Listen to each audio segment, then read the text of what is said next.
ഈ ഓണക്കാലത്ത് പ്രേക്ഷകർക്ക് നൽകാൻ കഴിയുന്ന ഏറ്റവും വലിയ ഒരു സെലിബ്രിറ്റിയുടെ കൂടെയാണ് ഞാനുള്ളത്.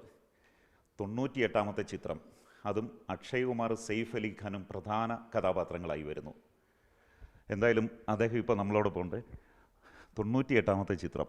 സാധാരണ ഓണക്കാലത്ത് താങ്കളുടെ ചിത്രങ്ങൾ ആറാടുകയാണ് പതിവ്. ഇത്തവണ ഒരു ചിത്രത്തിൻ്റെ പണിപ്പുരയിലാണ്, അതും ബോളിവുഡ് താരങ്ങളടക്കം കേരളത്തിൽ. എന്തു?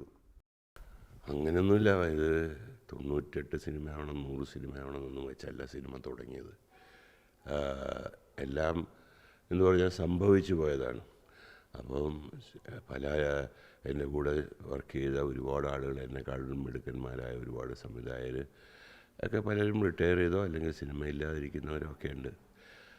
പ്രായത്തിൻ്റെ പ്രശ്നങ്ങളെല്ലാം ഉണ്ട്, സിനിമ എടുക്കാത്തവർ, അങ്ങനെ പലരും ഉണ്ട്. ഈശ്വരാനുഗ്രഹമുണ്ട്, ഇതുവരെ എത്തി എന്നുള്ളതല്ലാതെ തീർച്ചയായിട്ടും അതിനൊരു വലിയ അംഗീകാരമായിട്ട് ഞാൻ കാണുന്നില്ല. സാറിപ്പോൾ കേരളത്തിൻ്റെ ഒരു ബ്രാൻഡ് അംബാസഡർ ആണെന്ന് വേണമെങ്കിൽ പറയാം. കാരണം ഈ ഓണക്കാലത്ത് അക്ഷയ് കുമാറിനെയും സെയ്ഫ് അലി ഖാനെയും ഒക്കെ അത് കേരളത്തിൽ കൊണ്ടുവന്ന് ഈ ഓണക്കാലം ആസ്വദിപ്പിക്കാൻ ശ്രമിക്കുന്നു. എന്തു തോന്നുന്നു? ഇല്ല, എനിക്കൊരു ഭയങ്കര അന്തസ്സുള്ള ഒരു കാര്യം ഇന്നലെ അക്ഷയ് കുമാർ പറഞ്ഞു. ഞാൻ ഇന്ത്യ മുഴുവൻ യാത്ര ചെയ്തിട്ടുണ്ട്. ഇവിടെയുള്ള ആളുകൾക്കൊരു മര്യാദയുണ്ട്. ഒരു സെൽഫി എടുക്കുക, ഒരു ഫോട്ടോ എടുക്കണമെങ്കിൽ ചോദിച്ചിട്ടാണ് അവർ അത് ചെയ്യുന്നത്. എനിക്ക് ഒരു പക്ഷേ എഡ്യൂക്കേഷൻ്റെ ഗുണമായിരിക്കും. ഞാൻ സർപ്രൈസ്ഡാണ്. ഇന്ത്യ മുഴുവൻ യാത്ര ചെയ്തിട്ട് ഞാൻ അങ്ങനെയുള്ള സ്വഭാവമുള്ള ആൾക്കാരെ കണ്ടിട്ടില്ല. അത് പോലീസുകാരായാലും ശരി, കോമൺ ആൾക്കാരായാലും ശരി. അത് എനിക്ക് കേട്ടപ്പോൾ വലിയ സന്തോഷം തോന്നി. എന്താ ഒരു മലയാളി എന്നുള്ള രീതിയിൽ നമ്മുടെ ആൾക്കാരെക്കുറിച്ച് നല്ലത് പറയുന്നത് എപ്പോഴും നമുക്ക് കേൾക്കാൻ രസമാണല്ലോ. പിന്നെ എന്താണെന്ന് വെച്ചാൽ ഓണം എന്ന് പറഞ്ഞില്ലേ, ഓണം ഇപ്പോൾ ഡിജിറ്റലായി. ഞാൻ തിരിഞ്ഞു നോക്കുമ്പോൾ ഒരു 60 വർഷം മുമ്പുള്ള ഓണം വളരെ എന്താണെന്ന് വെച്ചാൽ വളരെ ഈ കുടുംബങ്ങൾ ഒത്തുചേരാനും ഒക്കെയുള്ളൊരു സന്ദർഭമായിട്ട് മാറി. അത് ആഘോഷമായിരുന്നു, ഓണ അവധിയായിരുന്നു. ഇപ്പോൾ ഇത് വെറും അവധി മാത്രമായി. പിന്നെ എന്താണെന്ന് വെച്ച് കഴിഞ്ഞാൽ ഓരോ കാലം മാറുന്നതനുസരിച്ച് ഉത്സവങ്ങൾക്കും അതിൻ്റേതായ മാറ്റങ്ങളുണ്ടാവും, ഒഴിവ് കാലത്തിന് അതിൻ്റേതായ മാറ്റങ്ങളുണ്ടാവും. അത് നമ്മൾ അക്സെപ്റ്റ് ചെയ്തേ പറ്റുള്ളൂ. പക്ഷേ എന്താണെന്ന് വെച്ചാൽ കഴിഞ്ഞ കാലത്ത് ജീവിക്കുന്ന, അതായത് ഒരു ജനറേഷന് മുമ്പ് ജീവിച്ച നമ്മളെ പോലുള്ള മനുഷ്യർക്കുള്ള ഓണം എന്ന് പറയുന്ന ത്രില്ല് നമ്മളെപ്പോലുള്ള ആൾക്ക് ഇന്നില്ല. പക്ഷെ അത് പുതിയ രീതിയിൽ ഇന്നത്തെ യുവജനത അത് കാണുന്നുണ്ടാവും. അത് അവർ എൻജോയ് ആയിട്ടേ പറയാൻ പറ്റുള്ളൂ. എന്തായാലും ഓണം എന്ന് പറയുന്ന ആ കോൺസെപ്റ്റ് കേരളം ഉള്ളിടത്തോളം കാലം കാണുകയും ചെയ്യും. അത് ആൾക്കാർ പല രീതിയിൽ എൻജോയ് ചെയ്യുകയും ചെയ്യും എന്ന് പറയാനേ പറ്റുള്ളൂ. ഇപ്പം ഇതൊരു അവധിക്കാലമല്ലേ ഓണം. പക്ഷേ എന്നെ സംബന്ധിച്ച് ഞാൻ എന്താ ഷൂട്ട് ചെയ്യാണ്. കാര്യം എന്ന് വെച്ചാൽ എനിക്ക് തോന്നുന്നു സിനിമയ്ക്ക് അവധികളില്ല, വെക്കേഷനില്ല, സിനിമയ്ക്ക് ഞായറാഴ്ചകളില്ല, ശനിയാഴ്ചകളില്ല. അത് ഈ കലാരൂപത്തിന് അങ്ങനെ ഒരു വലിയ ദോഷമുണ്ട്. ജോലി ചെയ്യുക, തീർക്കുക. കാരണം ഫൈനാൻഷ്യലി ഒരാൾ പണം മുടക്കുമ്പോൾ അത് വെറുതെ ഇരുന്നാലും അദ്ദേഹം കാശ് ചിലവാക്കേണ്ടി വരും. അതുകൊണ്ട് നമ്മളൊരു സമയത്ത് വരുന്ന, ഇപ്പം ഹിന്ദിക്കാർക്ക് ഓണമില്ല, അവരെ സംബന്ധിച്ചത് വെക്കേഷനല്ല, നമുക്ക് ഓണമാണ്. അപ്പോൾ പക്ഷേ എങ്കിലും നമ്മൾ ജോലി ചെയ്യണം. സോ ഓണം എന്ന് പറയുന്നത് നമ്മുടെ ഒരു അഭിമാനം അല്ലെങ്കിൽ ഒരു കൾച്ചറിൻ്റെ ഭാഗമാണെന്ന് വിചാരിക്കാതെ അല്ലാതെ അതിൽ കൂടുതൽ ഓണത്തിനെ കുറിച്ച് പ്രത്യേകിച്ച് പറയാനൊന്നുമില്ല. സെയ്ഫ് അലി ഖാൻ ഇപ്പോൾ വാഗമണിലുണ്ട്. ഈ ഓണ ദിവസങ്ങളായതുകൊണ്ട് സദ്യ കൊടുക്കേണ്ടി വരില്ലേ? അവർ കേരള ഭക്ഷണം കഴിക്കുമോ? അങ്ങനെ ഞാൻ പറയും, ഞാനിത് സെലിബ്രേറ്റ് ചെയ്യാറുന്നില്ല. അച്ഛനും അമ്മ ഉണ്ടായിരുന്ന കാലം വരെ ഞാനത് ഒരിക്കലും ഓണം എന്ന് പറഞ്ഞാൽ അതേ ലെവലിൽ കൊണ്ടുപോയി. ഇപ്പോൾ ഇവിടെ ജോലി ചെയ്യുന്നവർക്ക് ഇവിടെ സദ്യയോ അങ്ങനെയുള്ള കാര്യങ്ങളൊന്നും അവർക്കറിയില്ല. എന്നോട് അക്ഷയും സേഫും പറഞ്ഞു, അവർ നമ്മുടെ മലബാർ ഹോട്ടലിൽ അവർക്ക് ഓണസദ്യ കഴിക്കാൻ പറ്റിയിരുന്നു. 98 സിനിമ അങ്ങനെ സംഭവിച്ചു പോയതാണെന്ന് പറയുന്നു. അപ്പോൾ ഇനിയിപ്പോൾ 100 2 സിനിമകൾ മാത്രമാണ്. ഇനിയുള്ള 2 സിനിമകൾ ഏതാണ്? 100ാമത്തെ സിനിമ ഏതാണ്? പ്രേക്ഷകർക്കൊരു താല്പര്യം ഉണ്ടാവും കേൾക്കാൻ. 100ാമത്തെ സിനിമ സംഭവിച്ചാൽ അത് ഞാനൊരിക്കലും ഒരു സിനിമ ചെയ്തുകൊണ്ടിരിക്കുമ്പോൾ മറ്റൊരു സിനിമയെക്കുറിച്ച് ആലോചിക്കാറില്ല. ആ സിനിമ കഴിഞ്ഞിട്ടേ ആലോചിക്കാറുള്ളൂ. അടുത്ത 2 സിനിമ എന്താണെന്ന് എന്നോട് ചോദിച്ചാൽ അടുത്ത 2 സിനിമ എന്താണെന്ന് ഇനിയും എനിക്കറിയില്ല. സോ 100ാമത്തെ സിനിമ എന്താണെന്ന് ആലോചിച്ചിട്ടില്ല. ആകെ എനിക്ക് വ്യക്തമായ ധാരണയുള്ള ഒരു കാര്യമുള്ളൂ, 100ാമത്തെ സിനിമ ലാലുവിൻ്റെ കൂടെയാണ്, മോഹൻലാലിൻ്റെ കൂടെയാണ്.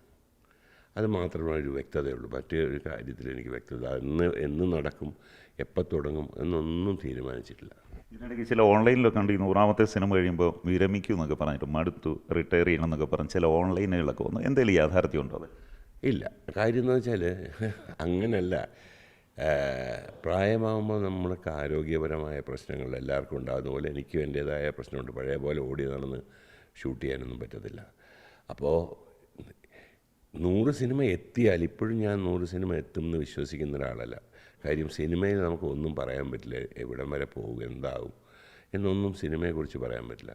അപ്പോൾ 100ാമത്തെ സിനിമ എത്തുമ്പോൾ ആലോചിക്കാം, എത്തിക്കഴിഞ്ഞിട്ട് ആലോചിക്കാം. എന്തായാലും ഈ ഒരു കാര്യം തീരുമാനിച്ചു കഴിഞ്ഞു. കാര്യം വെച്ചാൽ പഴയ പോലെ ഉള്ളൊരു എന്താ പറയുക എനർജി പ്രായം കൊണ്ട് നമുക്കിപ്പോഴില്ല. അതുകൊണ്ട് തീർച്ചയായിട്ടും ഒരു പക്ഷേ അതാണ് ഞാൻ ഉദ്ദേശിച്ചത്. അതിന് പലരും പല രീതിയിൽ വ്യാഖ്യാനിച്ചു എന്നേ ഉള്ളൂ.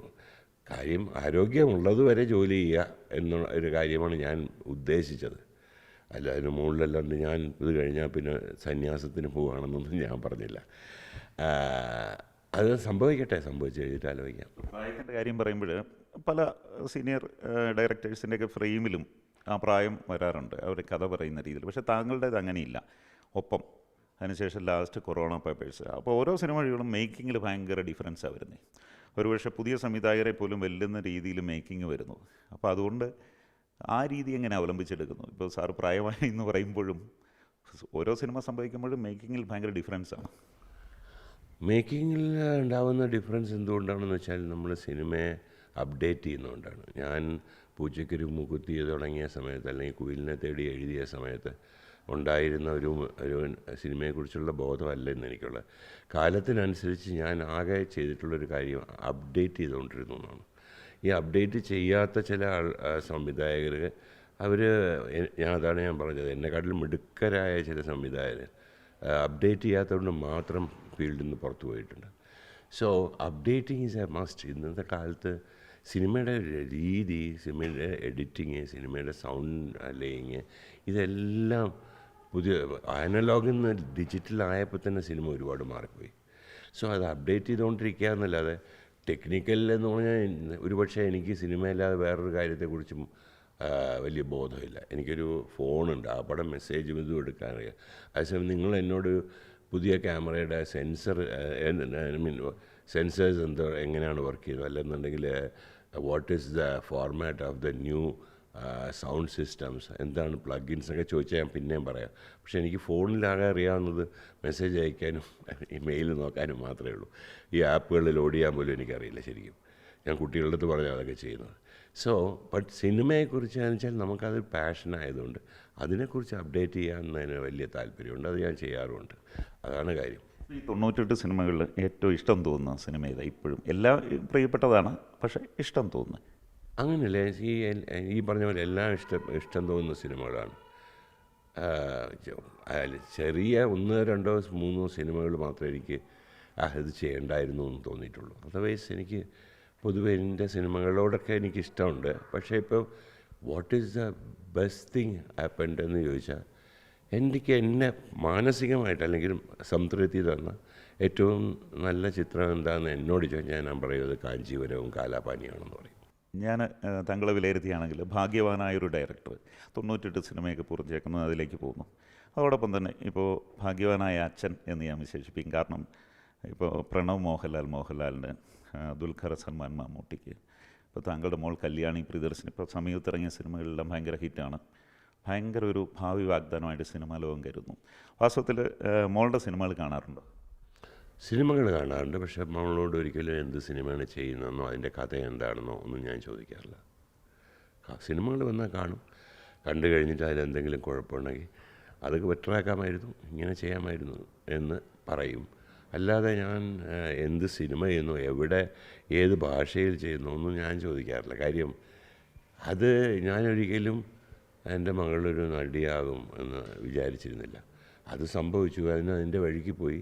No, I am happy for their success. ഒരു അച്ഛൻ, എല്ലാ അച്ഛന്മാർക്കും മക്കളുടെ സക്സസ്സിൽ തോന്നുന്ന ഒരു സന്തോഷം മാത്രമേ എനിക്കുള്ളൂ. അല്ലാതെ ഞാൻ അതിനെക്കുറിച്ച് സിനിമയാണ് ഇന്നത്തെ വിജയം എത്ര കാലം നിൽക്കുമെന്ന് പറയാൻ പറ്റില്ല, ഇന്നത്തെ പരാജയം എന്ന് വിജയമാകും എന്ന് പറയാൻ പറ്റില്ല. അങ്ങനത്തെ ഒരു ലോകമാണ് സിനിമ. അതുകൊണ്ട് ഞാൻ ആകെ പറയുന്നത് സക്സസ് തലയിലും കയറരുത്, പരാജയം ഹൃദയത്തിലോട്ടും പോകരുത്. ഇത് മാത്രമാണ് ഞാൻ എൻ്റെ മകൾക്ക് കൊടുത്തിട്ടുള്ള അഡ്വൈസ്. കല്യാണി അച്ഛനോട് അഡ്വൈസ് തേടാറുണ്ടോ? ഇല്ല, ചോദിക്കാറില്ല, ഒരു അഡ്വൈസും ചോദിക്കാറില്ല. ആകെ എന്നോട് ചോദിച്ചത് എന്താണ്, സിനിമ അഭിനയിക്കുന്നതിന് മുമ്പ് ഞാനൊന്ന് അഭിനയിച്ച് നോക്കട്ടെ, ഇത് മാത്രമേ പറഞ്ഞുള്ളൂ. അല്ലാതെ എന്നോട് അഡ്വൈസൊന്നും ചോദിക്കാറില്ല, കഥകൾ പറയാറില്ല, ഒന്നുമില്ല. ആക്ച്വലി ഇപ്പോഴും എനിക്ക് അപ്പോൾ തീർച്ചയായിട്ടും ഞാൻ അന്ന് കണ്ട ആക്ടറായ കല്യാണിയെ ഞാൻ കണ്ടിട്ടില്ല. ഞാൻ കണ്ട മകളായ കല്യാണിയാണ് ഇപ്പോഴും ഞാനും എൻ്റെ ഭാര്യയും ഇപ്പോഴും കാണുന്നത്. അവിടെ കല്യാണിയെ ഞങ്ങളുടെ കൊച്ചു കല്യാണിയായിട്ട് തന്നെയാണ്. കല്യാണിൻ്റെ പുതിയ സിനിമ ലോക ഹിറ്റാണ്, കണ്ടോ അത്? ഇല്ല, കാണാൻ പറ്റിയില്ല. എന്താണെന്ന് വെച്ചാൽ ഞാൻ ദുൽഖറുമായിട്ടും അതിൻ്റെ ടെക്നീഷ്യൻസും ഒക്കെ ആയിട്ട് ഡയറക്ടറുമായിട്ടൊക്കെ സംസാരിച്ച് കൺഗ്രാജുലേറ്റൊക്കെ ചെയ്തു. കാര്യം ഷൂട്ടിംഗ് ആയതുകൊണ്ട് കാണാൻ പറ്റില്ല. ഇനി ഷൂട്ടിംഗ് കഴിഞ്ഞിട്ട് വേണം കാണാൻ. അച്ഛൻ്റെ സിനിമയിൽ കല്യാണി ഇനി വരാൻ സാധ്യതയുണ്ടോ? ഇല്ല, അത് ഉണ്ടോ ഇല്ലയെന്നൊന്നും നമുക്കൊന്നും സിനിമയിൽ അങ്ങനെയൊന്നും നമുക്ക് നേരത്തെ ഇത് ഞാനിങ്ങനൊരു സിനിമ വരും. പക്ഷേ ഞങ്ങൾക്ക് രണ്ടുപേർക്കും താല്പര്യമില്ല ഒരുമിച്ചൊരു സിനിമയാണെന്നുള്ള കാര്യം. പക്ഷേ സംഭവിച്ചാൽ സംഭവിക്കാം, അതൊക്കെ വേറെ കാര്യം. ഈ ബോളിവുഡ് പടം കഴിയുമ്പോൾ അടുത്ത സിനിമ വരെയുള്ള ഒരു സമയം എങ്ങനെ ചിലവഴിക്കും? ഇപ്പോഴും ആർട്ട് ഫിലിം അങ്ങനെയുള്ള വർക്കുകൾ ചെയ്യാറുണ്ടോ? ആർട്ടെന്നൊന്നുമില്ല, എന്താ പറയുക, ഞാൻ പറഞ്ഞില്ലേ, ഒരു പക്ഷേ നമ്മളൊരു 100 സിനിമ എത്താനുള്ള ഭാഗ്യം ഉണ്ടായാൽ അതോടെ മുഖ്യധാര സിനിമ ചിലപ്പോൾ വേണ്ടാന്ന് വയ്ക്കാം. എന്നിട്ട് ഈ കാഞ്ചീപുരവും സം ടൈംസും പോലുള്ള ചെറിയ സിനിമകൾ ചെയ്യാം. അതിനധികം ആരോഗ്യത്തിൻ്റെ പ്രശ്നമില്ല, പിന്നെ സിനിമ ഓടുമോ ഇല്ലയോ എന്നുള്ള ഭയമില്ല. നമ്മുടെ മനസ്സിൽ തോന്നിയ ഒരു സിനിമ എടുക്കുന്നു എന്നുള്ളൊരു സുഖമുണ്ട്. അപ്പോൾ അങ്ങനത്തെ സിനിമകൾ ചിലപ്പോൾ എടുക്കാം എന്ന് വിചാരിക്കുന്നുണ്ട്. ഞാൻ പറഞ്ഞില്ലേ, എനിക്കെപ്പോഴും ഭയമാണ് ഭാവിയെക്കുറിച്ച് സംസാരിക്കാൻ. കാര്യം ഞാൻ ഒരു ഒഴുക്കിൽ വീണിട്ട് ആ ഒഴുക്കിൻ്റെ കൂടെ നീന്തുന്ന ഒരാളാണ്, അത്രയേ ഉള്ളൂ. ഈ പ്രായത്തിൻ്റെ കാര്യം ഇടയ്ക്കിടയ്ക്ക് പറയുന്ന, ആരോഗ്യത്തിൻ്റെ കാര്യം പറയുന്നു, പക്ഷെ കാണുമ്പോൾ ഒന്നുമില്ല, പഴയ കാലം മുതലുള്ള ആ ഒരു അപ്പിയറൻസ് ഇപ്പോഴും ഉണ്ട്. എനിക്ക് അല്ലേ അറിയാവുള്ളൂ എൻ്റെ അസുഖങ്ങൾ എന്തൊക്കെയാണെന്ന്. കാണുന്നവർക്കെല്ലാം അതറിയുന്നത്. അങ്ങനെയൊന്നുമില്ല, വലിയ അങ്ങനെ പറയുന്നൊരു മേജർ ഇഷ്യൂസ് ഒന്നും ഇല്ലെങ്കിലും പ്രായത്തിൻ്റേതായ ക്ഷീണങ്ങളും അങ്ങനെയൊക്കെ ഉണ്ടാവുമല്ലോ. അതുകൊണ്ട് മറ്റേത് ഒരു വർഷം 7 സിനിമയൊക്കെ റിലീസ് ചെയ്ത വർഷങ്ങളുണ്ട്. അതുപോലൊന്നും ഇപ്പോൾ പറ്റില്ല. അന്ന് ഭയമില്ലായിരുന്നു, പോകുന്നത്തേക്ക് പോകട്ടെ എന്നൊരു ചിന്തയുണ്ടായിരുന്നു, വരുന്നിടത്ത് വെച്ച് കാണാമെന്നുള്ളൊരു ധൈര്യം ഉണ്ടായിരുന്നു. അതൊന്നും ഇങ്ങനെയല്ല. കാര്യം ഈ എവറസ്റ്റിലോട്ട് കയറാനല്ല പ്രയാസം, അവിടെ നിൽക്കാനാണ് പ്രയാസം. വെറുതെ നമ്മളായിട്ട് വീണ്ടും താഴോട്ട് വീണ്ടും അവിടെ എത്ര കാലം നിൽക്കാൻ പറ്റും അവിടെ നിൽക്കാം എന്നുള്ളൊരു ചിന്തയേ ഉള്ളൂ. അല്ലാതെ ഇതെല്ലാം എടുത്ത് കളയാം, ഇങ്ങനെയൊക്കെ ചെയ്ത് കളയാം എന്ന് പറയേണ്ട എന്നൊരു തോന്നലുണ്ടായിട്ടില്ല. ഞാൻ എൻ്റെ ക്രിട്ടിക്സിനെയും ഞാൻ ശ്രദ്ധിക്കാറുണ്ട്. എന്നെ ഇഷ്ടപ്പെടുന്ന, എൻ്റെ സിനിമ ഇഷ്ടപ്പെടുന്നവരെ ഞാൻ ശ്രദ്ധിക്കാറുണ്ട്. എന്തിനാണ് ക്രിട്ടിക്സ് എൻ്റെ സിനിമകളെ ക്രിട്ടിസൈസ് ചെയ്യുന്നതെന്ന് ആലോചിക്കാറുണ്ട്. ഇഷ്ടപ്പെടുന്നവർ എന്തുകൊണ്ട് എൻ്റെ സിനിമ ഇഷ്ടപ്പെടുന്നു ആലോചിക്കുന്നുണ്ട്. ഇതൊക്കെ മനസ്സിനുള്ളിൽ വെച്ചിട്ടാണ് അടുത്ത സിനിമ ചെയ്യുന്നത്. ചിലപ്പോൾ സിനിമകൾ പരാജയമായി പോകാം, സക്സസ്ഫുള്ളായി പോകാം. അത് ഓരോ സിനിമയ്ക്ക് ഓരോ വിധിയുണ്ട്, അങ്ങനെയാണ് ഞാൻ വിചാരിക്കുക. പ്രിയദർശൻ ഇപ്പോഴും മലയാള സിനിമയുടെ ലീഡറായിട്ട് തുടരുന്നു. പുതിയ സംവിധായകരുടെ പുതിയ വരവ്, അവരുടെ ഹിറ്റുകൾ, അവർ കഥ പറയുന്ന രീതികൾ, ഇതൊക്കെ ശ്രദ്ധിക്കാറുണ്ടോ? ശ്രദ്ധിക്കാറുണ്ട്. പക്ഷേ മാത്രമല്ല എല്ലാ സിനിമകളും കാണാറുണ്ട്. എനിക്കൊരു സിനിമ ഇഷ്ടപ്പെട്ടാൽ ഞാനിങ്ങനെ ഒരുപാട് സിനിമകൾ ഞാൻ അത് കാണുമ്പോൾ അതിൻ്റെ ആൾക്കാരുടെ നമ്പർ വിളിച്ചിട്ട് നമുക്ക് ഇഷ്ടപ്പെടുമ്പോൾ അവരെ അപ്രീഷിയേറ്റ് ചെയ്യാറുണ്ട്. കാര്യം എന്നോടത് ചെയ്തിരുന്നു പലരും. അതായത് ബാലു മഹേന്ദ്ര പോലുള്ള സംവിധായകർ നമ്മുടെ സിനിമകൾ കിലുക്കം അല്ലെങ്കിൽ കലാപാനിയെ കാണുന്ന സമയത്ത് അവർ നമ്മളടുത്ത് വന്ന് ആ സിനിമകളെക്കുറിച്ച് സംസാരിക്കാൻ നന്നായിരുന്നു എന്ന് പറയാം. അതേ ഒരു കാര്യം നമ്മൾ നമ്മുടെ കുട്ടികളോടും ചെയ്യണം. കാര്യം വെച്ചാൽ അതവർക്ക് ഒരു ഇൻസ്പിറേഷനാണ്. ഒരു സീനിയറായിട്ടുള്ളൊരു ഡയറക്ടർ എപ്പോഴും ഒരു നല്ല ജോലി ചെയ്യുന്ന ഒരു സംവിധായകനെ വിളിച്ച് അപ്രീഷിയേറ്റ് ചെയ്യുക. എനിക്ക് ഈ കുട്ടികളുടെ പടങ്ങൾ ഭയങ്കര, അതുകൊണ്ടാണ് അവരുടെ സിനിമകൾ കാണുമ്പോഴാണ് നമ്മുടെ സിനിമയെക്കുറിച്ചുള്ള ചിന്ത മാറിത്തുടങ്ങിയത്. നമ്മുടെ സിനിമയുടെ പോലെ അല്ല ഇന്നത്തെ സിനിമ. അവരുടെ ചിന്തകൾ നമ്മൾ ഉൾക്കൊള്ളണം എന്ന് നമുക്ക് മനസ്സിലാവുന്ന അവരുടെ നല്ല നല്ല സിനിമകൾ കാണുമ്പോഴാണ്. സമീപകാലത്ത് ഇറങ്ങി ഏറ്റവും ഇഷ്ടപ്പെട്ട സിനിമ ഏതാണ്? അങ്ങനെയല്ല, ഒരുപാട് സിനിമകൾ എനിക്ക് ഇഷ്ടപ്പെട്ടിട്ടുണ്ട്. പല സിനിമകളിൽ പല രീതിയിലുള്ള അപ്രോച്ചാണ് എടുക്കുന്നത്. ഇപ്പം ഹോം എന്നുള്ള സിനിമ കണ്ടത്, അത് അങ്ങനെ മഞ്ഞുമൽ ബോയ്സ്, അങ്ങനെ ആവേശം, ഇതൊക്കെ നമുക്ക് ഭയങ്കരമായിട്ട് അതിൻ്റെ അങ്ങനെയുള്ള സിനിമയൊന്നും എനിക്ക് ചിന്തിക്കാൻ പറ്റില്ല. പക്ഷേ അതൊക്കെ കണ്ട് ആസ്വദിക്കാൻ എനിക്ക് പറ്റും.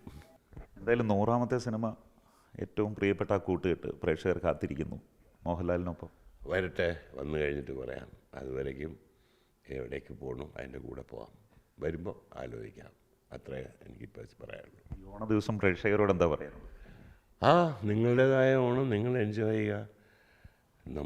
എൻ്റേതായ ഓണം ഞാൻ ഷൂട്ടിങ്ങിൽ എൻജോയ് ചെയ്യുന്നത് പോലെ പ്രേക്ഷകരോട് എന്ത് പറയാമെന്ന് വെച്ചാൽ, പ്രേക്ഷകരും പല വ്യത്യസ്ത രുചികളുള്ള ആൾക്കാരാണ്. അതുകൊണ്ട് അവരവരുടെ രുചിക്ക് ഒത്ത ഓണസദ്യ ഉണ്ണുക. അതാണ് എനിക്ക് പറയാനുള്ള ആഗ്രഹം. എന്തായാലും ഹിറ്റ് മേക്കർ അദ്ദേഹം ഓണ ദിവസങ്ങളിൽ കേരളത്തിലുണ്ടാവും എന്ന് എല്ലാവർക്കും അദ്ദേഹം വിശ്വസ്നേഹിക്കുകയാണ്. ഒപ്പം പ്രധാനപ്പെട്ട ഒരു കാര്യം, 100ാമത്തെ സിനിമ പ്രിയപ്പെട്ട മോഹൻലാൽ പ്രിയദർശൻ കൂട്ടുകെട്ടിൻ്റെ വരുന്നു. അത് സൂപ്പർ ഹിറ്റാകട്ടെ എന്ന് ആശംസിക്കുന്നു. അതോടൊപ്പം ഈ സിനിമയും ബമ്പറാകട്ടെ എന്ന് വിശ്വസിക്കുന്നു.